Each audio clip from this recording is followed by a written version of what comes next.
Hello and welcome or welcome back to my channel. My name is Tamara Jordan, Tammy Turns Pages.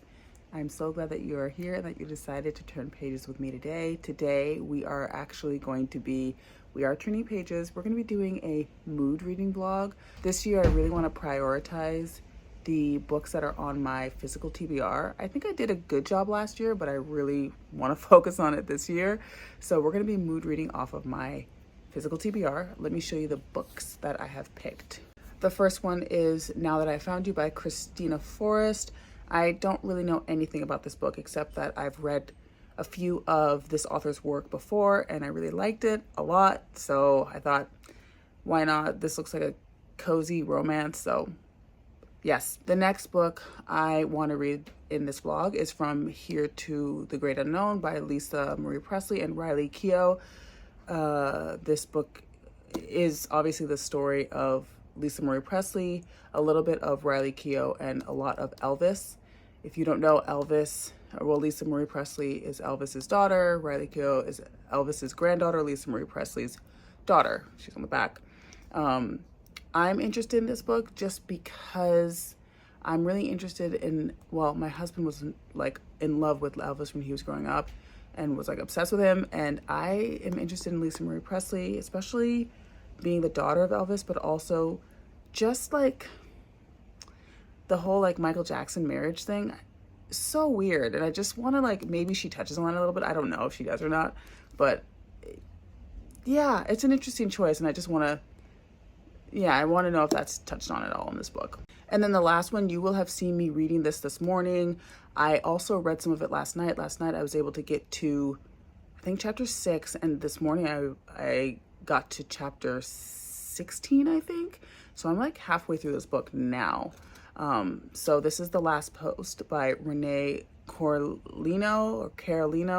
Most of the reason why I want to read this book is she wrote another book called Before We Were Strangers, and I read it a couple years ago and I loved it. And she also lives in San Diego. So these are the 3 books that I plan on reading for this vlog, and I'm excited about all of them. This book is going to be cozy. It's going to be hopefully kind of quick. We are expecting weather this week. I don't know if we are actually going to get weather. This is San Diego, so you never know. But we're expecting like a Pineapple Express type of thing. So it's going to be a lot of weather, rain, inside, indoors, and I'm excited about it. So grab a cozy blanket, get maybe a hot tea or wine or hot chocolate, and let's get right into this video. So I wanted to give you a little bit of where I'm at so far in The Last Post by Renee Carolino. I think I said I was able to get to chapter 16. I was actually able to get to chapter 18, which is page 160. Yeah, I went pretty far, but I still have about 120 pages left or something. This is a little bit under 300 pages, I think. So this book follows 2 main characters, Micah and Leah. Leah is grieving. Her husband recently passed. He was kind of like a daredevil and was on a skiing trip with her and for their honeymoon. And he ended up, this isn't a spoiler, he ended up dying on the honeymoon due to a skiing accident. Fast forward a little bit, it doesn't really give you exact specifics. She is now struggling with trying to just get back to normal, get back to homeostasis. She's a widow at 29 and it has thrown her whole life off course. She is more pragmatic. She keeps to herself. She does these rituals where she will send out a post like every so often. Just when she thinks about him, she sends a post to Facebook and just thinks about like the things they were going to do or the things that they could have done together, etc. She's an orthopedic surgeon, I think, and she focuses most of her energy on just being the best doctor that she can be and making sure that she is, you know, caring for her patients and just being an all-around, you know, good person who's just trying to make it through life. We have Micah. He is an architect. He works for her dad, kind of for her dad. He meets her and knows her because she comes in all the time and spends time with her dad and stuff like that. And they're there's a lot of talk about what's happened, what happened to her husband, because they were married for like maybe like 24 hours before he died. And how she's going through it, and just like how she's dealing with it. Micah thinks that she is not dealing with it.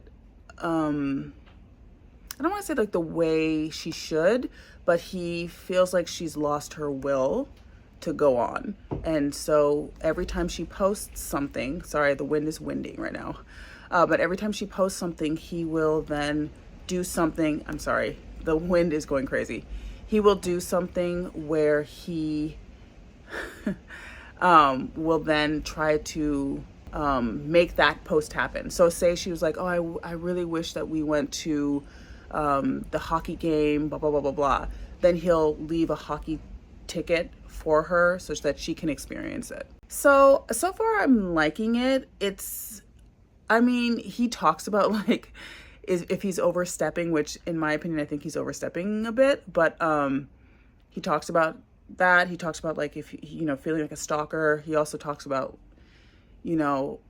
how people are allowed to grieve, but she also talks about how people are allowed to grieve, and there's no one set way to grieve. And if the way she's doing it feels right for her, then she should do it that way. And I agree with that. I think he's thinking that he can be helpful by giving her these experiences. She doesn't yet know that it's him who is giving her those experiences, so she hasn't figured that out yet, and we're about halfway through the book. So I like where it's going. It's feeling like a 3.5 star, but we'll see when I finish this book.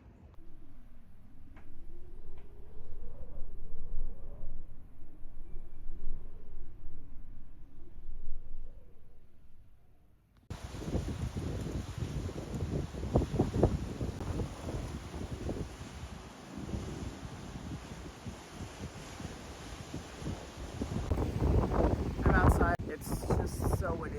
It's like so obvious the rain is coming like any second.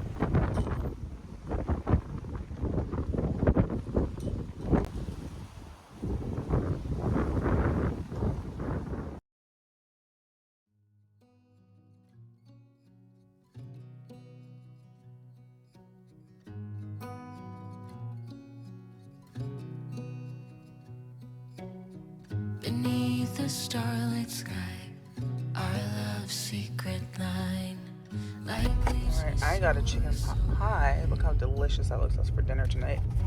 And then we're going over to Ryan's aunt's house, and then I got a little yummy cookie. It's like an oatmeal cookie.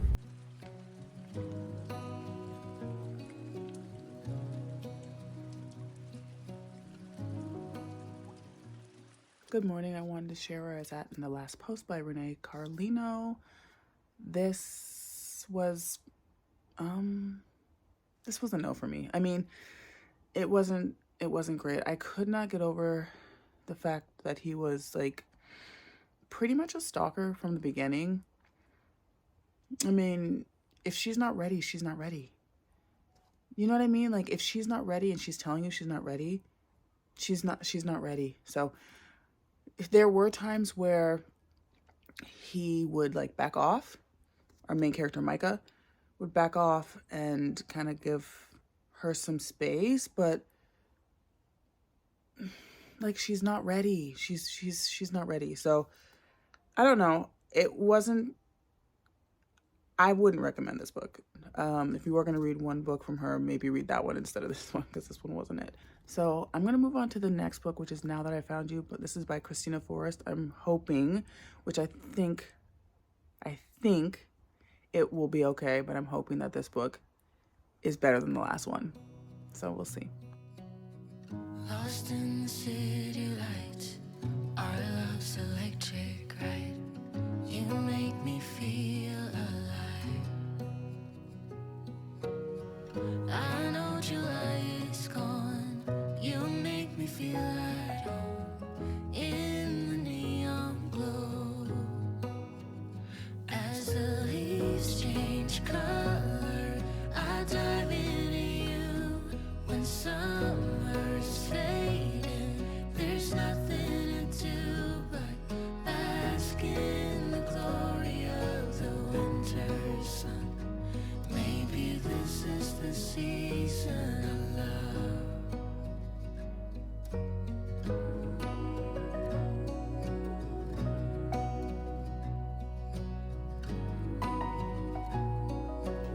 want to come on and share where I was at in Now That I Found You by Christina Forrest. I was able to get to chapter 13, which is page 179, and I'm liking it so far. This book follows our main character, Evie. She is an aspiring actress. Her grandmother was a famous actress when her grandmother was growing up and in her, early 20s and 30s. And then her parents are documentary filmmakers. So she's kind of in that world. She currently lives in Malibu, but she is set to be in a new film. This is her first film. It's a big break for her.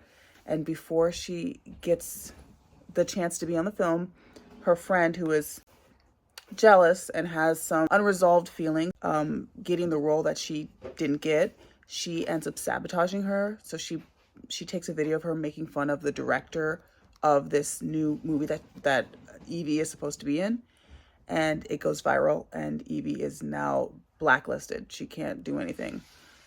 Evie's hope to get back on, everyone's good side is to go to New York and find her. Like, she speaks to her grandmother, but actually, like, go see her grandmother and go to this, like, movie premiere with the grandmother, because the grandmother is a shut-in. Ever since this one incident happened in the beginning of the book, it talks about, like, something that happened with the grandmother and another co-star. She has basically, like I said, been a shut-in. She's not acting, she's not doing anything, she's just kind of in her house and she stays there. When she gets there, her grandmother is, obviously wanting to do this with her, but halfway through her, like the couple days stay, her grandmother goes missing. The only person that she is close with is this boy. He's a young boy named Milo. He's kind of like her friend, but also like he gets her groceries and he like does things around the house. So he's just a helper for her and also a friend. She thinks if she teams up with Milo that she will be able to try to track down her missing grandmother and hopefully salvage her career and her grandmother's career. So Evie is very, I would say, selfish and self-centered, not in a bad way, but just she's young and she really thinks that being a star is what she's supposed to be doing. But throughout this relationship and going through Manhattan and Brooklyn and just going all through New York City, she starts realizing that this world might not be everything that it's cracked up to be. She might not want to be, famous or a superstar. She's also starting to get some backstory on really, truly why her grandmother decided to walk away from stardom and fame. I'm liking it so far. I like Milo. He's very grounded and very like real.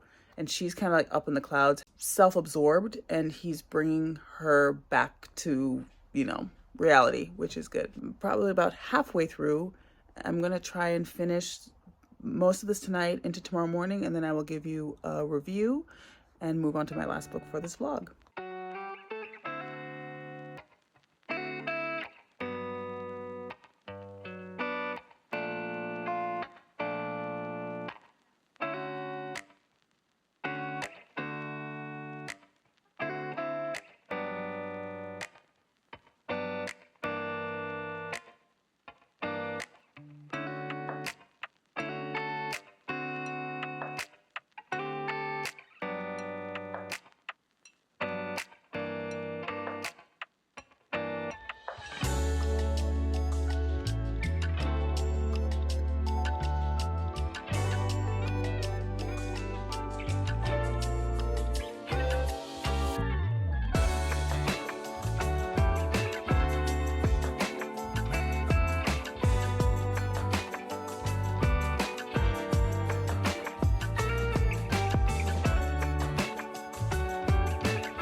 So today I think we're gonna go to H Mart or maybe like 99 Ranch, something like that.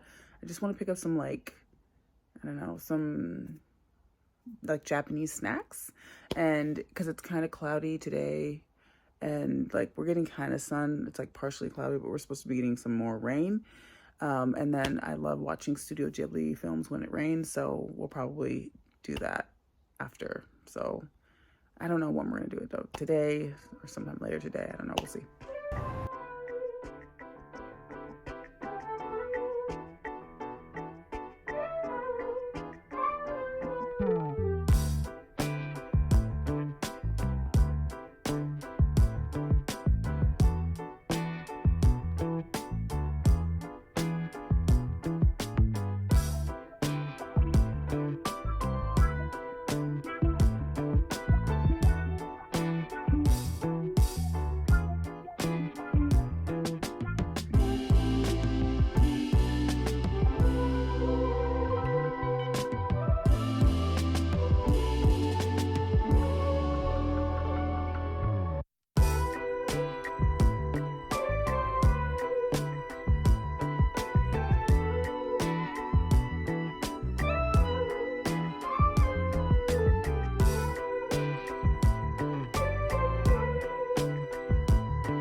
This at Mitsuya and this one at Mitsuya. They look cute together. And then I got a few more things. Let me show you. I also got these chocolate matcha balls. This is the best light because the sun is setting. But it's matcha and then chocolate inside. If you're sensing a theme, it is strawberry inside and then matcha chocolate outside. And then I got these waffle cookies.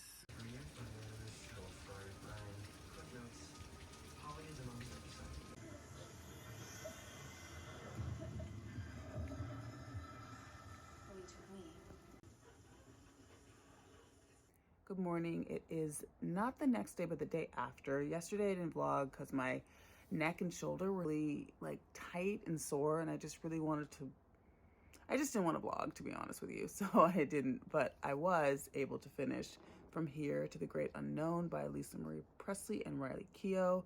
And I wanted to give you a little bit of a review on this book. So I did really enjoy this book a lot. I felt like this gave me a lot of insight into Lisa Marie's mental state, her well-being, her struggles. She had a hard life. She just had a really hard life, and it was very obvious, especially in the last part of this book and her later years in her life. She was struggling a lot, especially with drug addiction, and her relationships with her family members and friends were deteriorating, and she was lonely, she was alone. And I didn't really understand initially why Riley wrote this with her. And after reading, especially the end, I was like, yeah, no, she needed help writing this, because I don't think she could have written this by herself by the end, for sure. But she had gone through so many struggles and so many hardships, and it was just interesting to hear her side of her story. And I did really enjoy it. I don't rate memoirs, so I'm probably not going to rate this, but it was really good, especially if you want any insight on Elvis and Lisa Marie, because I feel like she is an interesting human, or she was an interesting person, especially if you grew up during that time, which I'm younger than her. I'm more on her daughter's age group, but I do remember her a lot when I was growing up. She was probably in her 30s at that point, and she was a very interesting figure and kind of enigmatic. Nobody really knew what she was doing. They thought they knew what she was doing, but they really didn't know. Yeah, but I did like this a lot. So if you like this video, please don't hesitate to like, comment, share, subscribe. And yeah, I'm so excited for this new year and everything that we're going to read together. I will see you in the next one. Bye.